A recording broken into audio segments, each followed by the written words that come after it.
dole mutum ya kiyaye wurin zaben aboki, domin aboki yana da tasiri a rayuwar dan adam.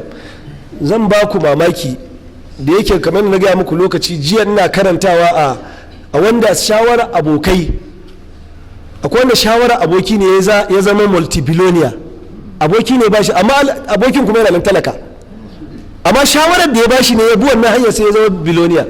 Akwai wanda shawarar da aboki ya bashi ne ya auri mata ta kirki, aka sami 'ya'yan kwarai da mahaddata da mutanen kirki, aboki ne ba da wannan shawarar.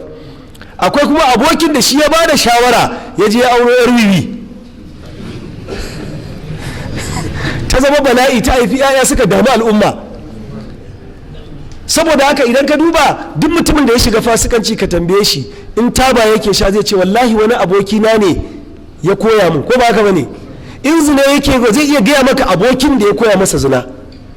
Haka in karatu ne zai ce wane ne ya ban shawara. Saboda haka aboki yana da tasiri sosai. Shi sa manzo Allah sallallahu alaihi wasallam ya gargade mu yake cewa, hadisi ne da Imam al-Bukhari ya fitar da hadisi yake cewa innama mithlu al-jalis as-salih wal jalis as-su ka hamil al-misk wa nafiq al-khir.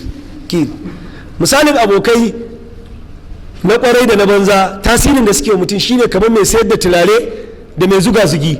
Idan ka je ka samu mutum yana sayar da turare, ka zauna a shagon shi, to ko bai baka ba turaren, inda za ka yi wasu awowi kana fita ta yawan da turare ka samu ne, ko ya san maka ko kuma mene ka sa kanshin da yake wurin.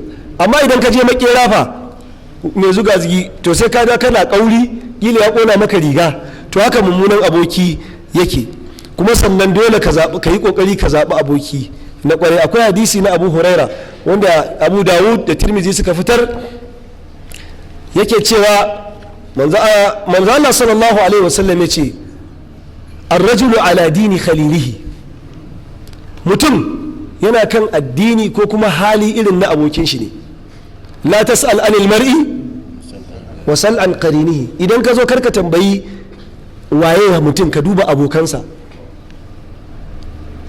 Idan ga mutum yana yawo da mutanen banza, mazinata, 'yan liwaɗi, to ka ji tsoron shi. Da zanen kaga ɗanka ya fara yawo da mutanen banza, to ka gargaɗe shi.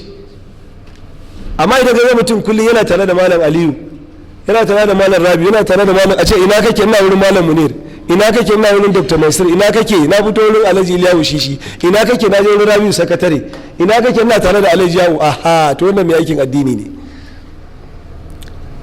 Amma ka ce ina yake, to yana nan da to ba zan faɗa ba, Allah ya sauke.